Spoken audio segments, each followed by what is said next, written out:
August 14th, 1945, Tokyo. Just after midnight, deep beneath the Imperial Palace, the airless conference chamber was silent enough to hear the scrape of chairs against stone. Outside, the capital still smoldered. 66 cities lay burned to ash. 2 atomic detonations, Hiroshima on August 6th, Nagasaki on August 9th, had erased entire populations in seconds. The Soviet Union had entered the war on August 8th, crushing Japan's northern defenses with more than 1.5 million troops. The empire was militarily broken. Yet, the war had not ended. Around the long table sat Japan's highest authorities, the Big Six. Army Minister General Korochika Anami, Chief of the Army General Staff Yoshijiro Umezu, Navy leaders, foreign ministers, men who had commanded millions to die. They were exhausted, they were defiant, they were divided exactly in half. 3 demanded surrender, 3 refused. The refusal was absolute. No unconditional capitulation, no submission to foreign judgment, better annihilation than dishonor, better the extinction of the nation than the emperor touched by defeat. The debate had reached its limit, voices had risen, papers slammed against the table. Then something unprecedented occurred. At 12:10 a.m., Emperor Hirohito spoke. Until that moment, he had remained above politics, a distant, sacred presence. Emperors did not intervene, they did not decide policy, they did not break ties. But now, in a chamber thick with fear and pride, the emperor leaned forward. Witnesses later said his voice was quiet, not commanding, not emotional, simply final. He acknowledged the suffering of the people. He spoke of cities destroyed, of the unbearable weight of continued war. He said the nation must endure what was unbearable to save what remained. And then, with no rhetoric and no retreat, he ordered acceptance of surrender. No one interrupted him. No one argued. The generals who had sworn to fight to the last man ended not with gunfire, but with a sentence spoken once. This authority shift could not be reversed. The silence that followed did not signify agreement. It signified submission. The emperor's words ended the debate, but they did not end resistance. As dawn approached on August 14, 1945, Tokyo remained a city under siege by its own uncertainty. News of the decision had not yet reached the armed forces, nor had it reached the young officers who still believed that victory could be seized through sacrifice alone. For years, the Japanese state had been built around a single assumption, that surrender was unthinkable. From the first victories of 1941 to the slow collapse across the Pacific, military doctrine had hardened into ideology. Death was preferable to capitulation. The army had trained its officers not to retreat, not to doubt, and never to submit. That doctrine now stood in direct opposition to the emperor's will. General Korochika Anami, the army minister, returned to his quarters after the meeting. He had not spoken against the emperor. He had bowed, he had accepted the order. But those closest to him knew the conflict was not resolved. Anami embodied the contradiction tearing the military apart: absolute loyalty to the throne and absolute devotion to a war that had already consumed the nation. Throughout the capital, whispered conversations spread through barracks and offices. The emperor would speak, the war would end, or so it was said. But the order was fragile. The surrender depended on a single act yet to occur, a recorded imperial address to be broadcast to the nation. Never before had the Japanese people heard their emperor's voice.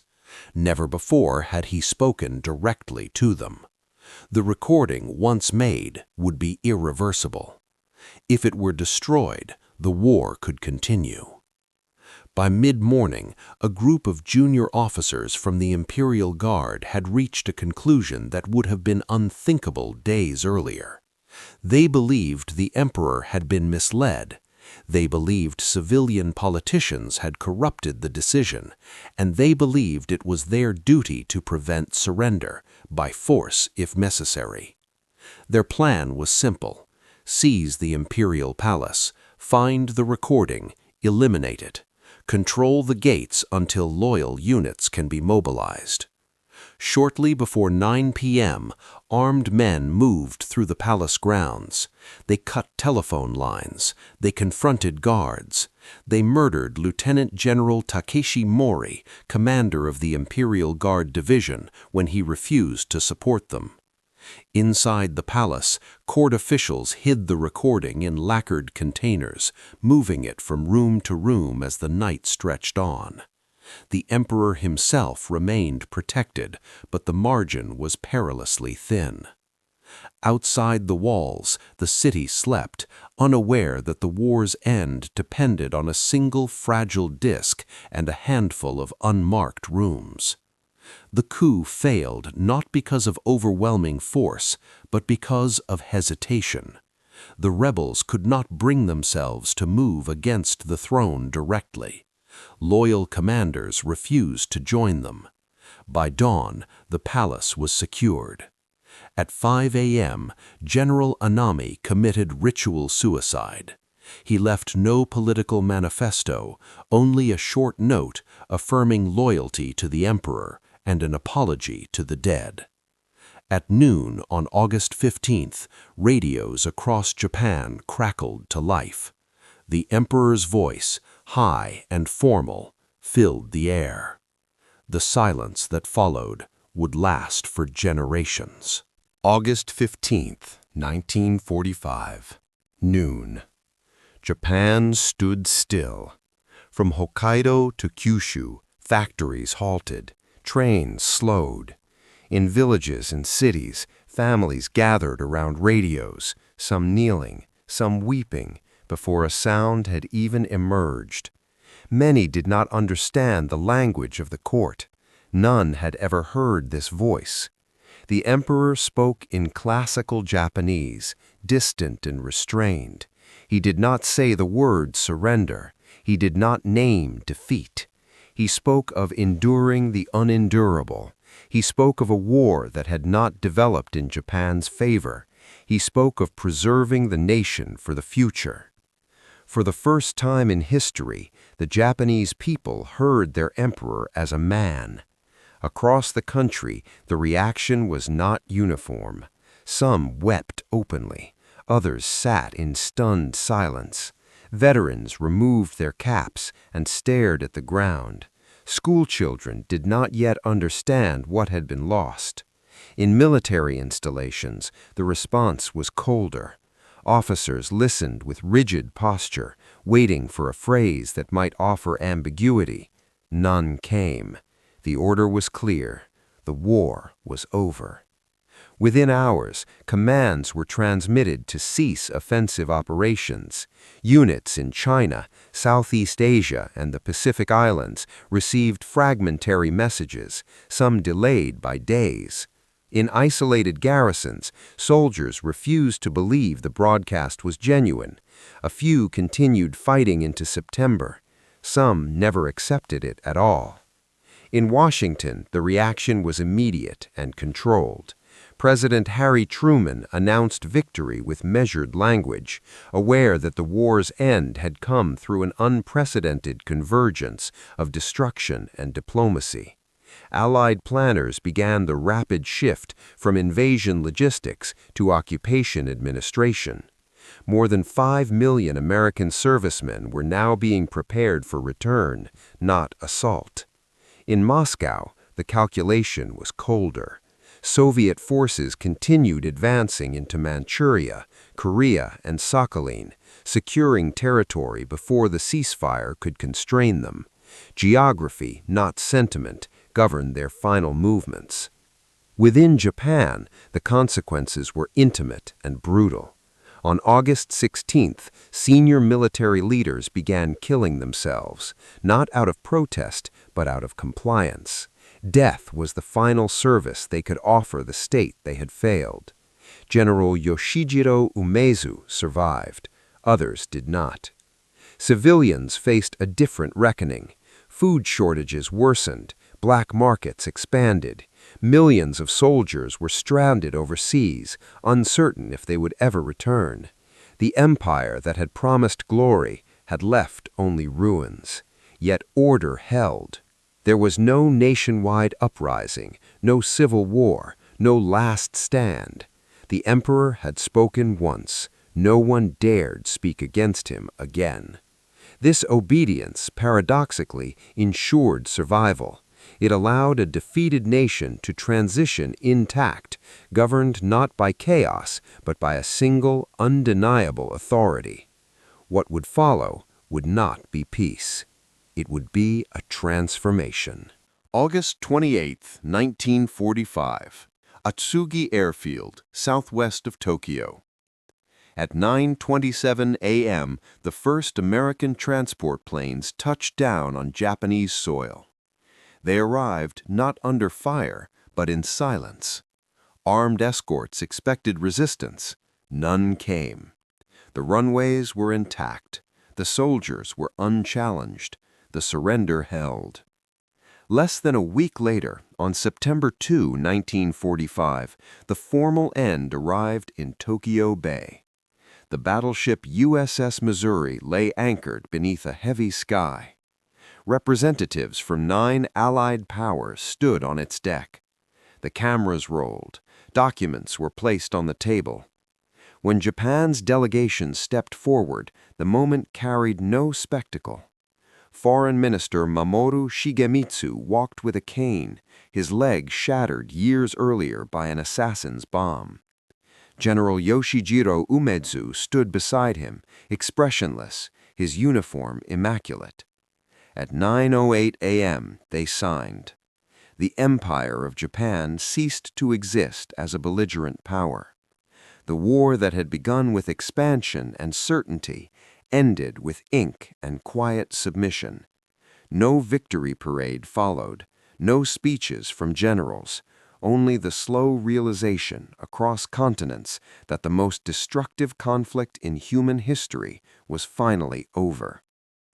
The occupation began immediately. General Douglas MacArthur arrived as Supreme Commander for the Allied powers, wielding authority unmatched in modern history. His mandate was clear: dismantle Japan's war machine, reform its institutions, and ensure it could never again threaten global stability. The emperor remained. This decision, retaining Hirohito on the throne, was deliberate and controversial. American officials understood what Japanese leaders already knew. Without him, the country could fracture. With him, obedience could be enforced without violence. Hirohito was transformed from a divine sovereign into a constitutional symbol. He renounced his divinity in January 1946. The words were measured. The implication was seismic. Military leadership was purged. More than 200,000 officials were removed from power. War crimes trials began. Some defendants claimed they had followed orders. Others denied responsibility entirely. The emperor was never indicted. Japan's new constitution, enacted in 1947, stripped the military of autonomy. Article 9 renounced war itself. What had once been enforced by sword and sacrifice was now constrained by law. For many, this was humiliation. For others, salvation. The surrender speech, so restrained, so indirect, had unlocked a future that could not have been imagined weeks earlier. A nation accustomed to command learned compliance. People raised on obedience learned restraint. Power had not vanished. It had changed form. History would remember August 15, 1945, not for an explosion or a battlefield collapse, but for a voice. Empires often fall in spectacle. through sieges, executions, and chaos. Japan did not. It ended in controlled stillness, guided by a single intervention at the precise moment when the machinery of war could no longer stop itself. The emperor's decision did more than halt combat. It shattered a political theology that had governed Japan for centuries. Until that night beneath the palace, authority flowed upward, from soldiers to generals, from generals to ministers, from ministers to a throne that never spoke. When Hirohito spoke, that hierarchy was inverted. The sacred became decisive. The military became subordinate. This reversal could not be undone. For the generals who had built their lives on conquest and honor, the surrender was a private catastrophe. Their silence was not consent, but recognition. Resistance after the emperor's word was no longer defiance, it was treason against the very concept of Japan they had sworn to defend. For the population, the moment was disorienting. The divine was suddenly human. The infallible had admitted failure. Yet this fracture prevented something worse. There was no mass insurgency, no famine-driven revolt, no prolonged civil bloodshed. The obedience cultivated for war was redirected toward survival. Internationally, the consequences were equally permanent. The atomic age had announced itself. The Soviet sphere expanded in Asia. The United States assumed an unprecedented role in reshaping a defeated nation rather than dismantling it. The post-war order of the Pacific was born not from negotiation, but from a surrender accepted without condition. In later years, survivors would argue whether Japan had truly been given a choice. Some would say the bombs decided everything. Others would point to the Soviet invasion. But within Japan's own corridors of power, those forces mattered less than one fact. The generals had refused to yield, and the emperor had spoken anyway. That moment redefined sovereignty. It demonstrated that legitimacy could outweigh force even after catastrophic failure. It marked the end of an imperial age built on expansion and sacrifice, and the beginning of a state defined by constraint. Silence ended the war, not because everyone agreed, but because no one dared resist.